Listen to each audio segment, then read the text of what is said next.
The entire point of the spectacle was to try to make it out that Karmelo Anthony was in fact the victim. But the problem is that when the press conference began, there was someone there that they hadn't inspected. And it was in fact the father of Austin Metcalf, standing quietly in the back of the room. And he stood back there and he waited patiently for the press conference to begin, didn't say a word. Karmelo Anthony's family and the advocate asked him to leave. He said, "No, I don't want to leave. I'd like to be here and to view the press conference." Again, this is a press conference where they invited the public to attend. They wanted to get their voice out. They wanted to get their message out.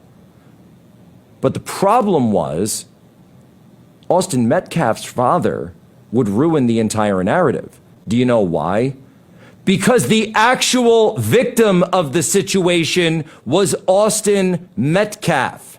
And his father is the advocate for his son. His father, by the way, who already came out publicly and said that he forgave Karmelo Anthony.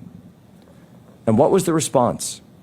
What was their response from the Karmelo Anthony family to see the father there? Did they invite him up? Did they have a moment of say, let's try to have unity in this country. Let's not rip apart this community. Let's stand together and say, we're both very sorry about what happened? No, that's not what they did. You know what they did? They called the cops on him and had him thrown out of the press conference rather than have someone there, God forbid, who was an advocate and a representative for the boy whose life was lost, who bled out on the bleachers at a track meet.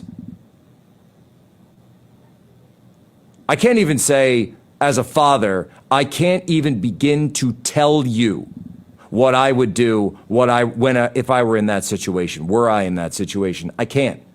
All I can tell you is this is disgraceful.